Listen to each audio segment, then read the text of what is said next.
আমাদের সমাজে অনেক মানুষ রয়েছে যারা ঘুষ লেনদেনে অভ্যস্ত।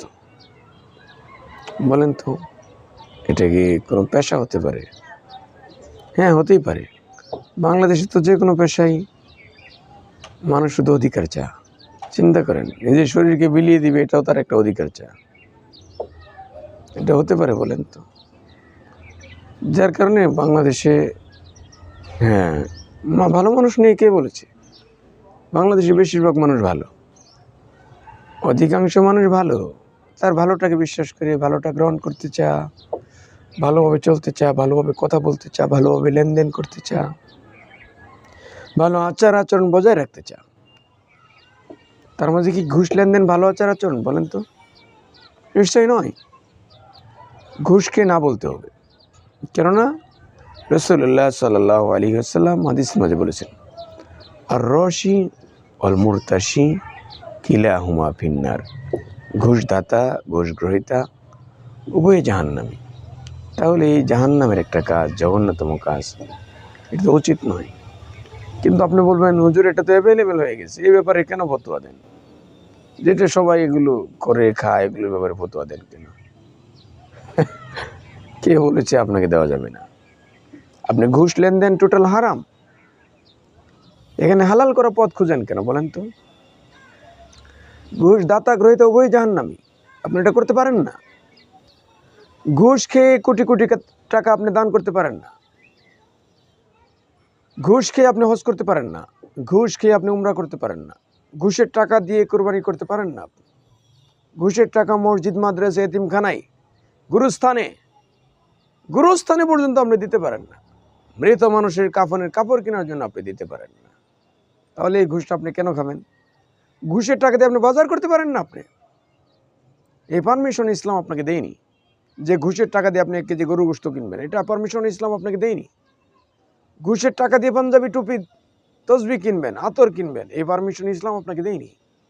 ঘুষের টাকা ফকির মিসকিনকে ভিক্ষা দিবেন, আপনাকে এই ব্যাপারে ইসলাম পারমিশন দেয়নি। তাহলে আপনি ঘুষ কেন খাবেন বলেন তো?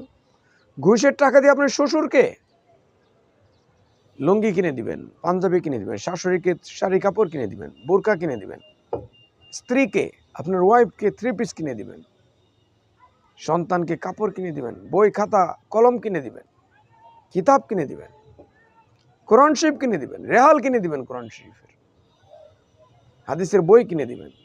এই ব্যাপারে ইসলাম ওটাকে আপনার পারমিশন দেয়নি। ঘুষের টাকা দিয়ে আপনি এগুলো করতে পারেন না। এজন্য আপনাকে ঘুষ খাওয়া বন্ধ করতে হবে। আলটিমেটলি ঘুষ খেয়ে আপনার জীবনটা একেবারে বরবাদ হয়ে যাচ্ছে। কেন? আল্লাহ তাআলা হারামের মাঝে কোনো আরাম রাখেননি। আপনি আরাম পাবেন না। যতই আপনি আল্লাহ তাআলার কাছে কান্নাকাটি করেন, আপনি ঘুষ খেয়ে যদি নিজের জীবনটাকে গড়ে তোলেন, আপনি ঘুষ খেয়ে যদি বাড়ি বানান, ঘুষ খেয়ে যদি আপনি হজ করেন, অ্যাকসেপ্ট হবে না।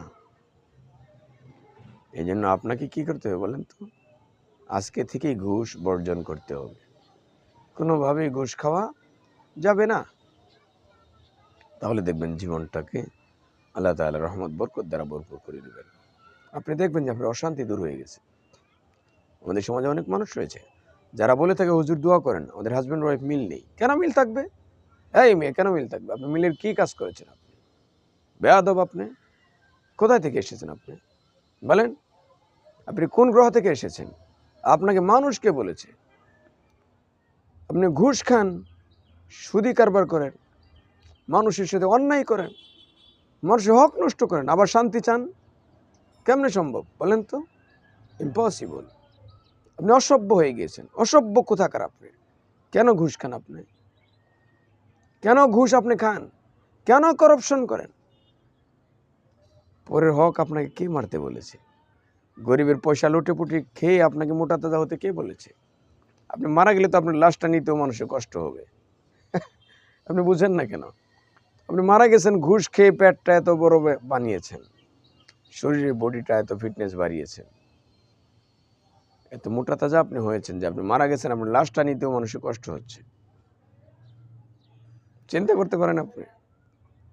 আপনার ঘুষ খাওয়ার মাঝে কোনো কৃতিত্ব নেই।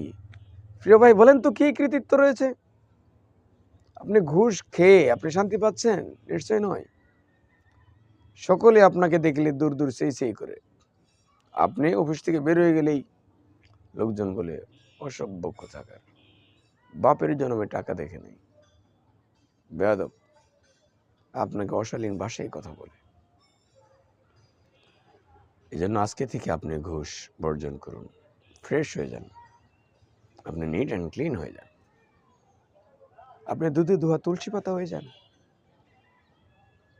আপনি মানুষকে বলেন যে আমি সেবা করতে চাই, আমি সার্ভিস দিতে চাই, আমি ঘুষ খাই না, আমি ঘুষ নিব না, আমাকে ঘুষ দিবেন না।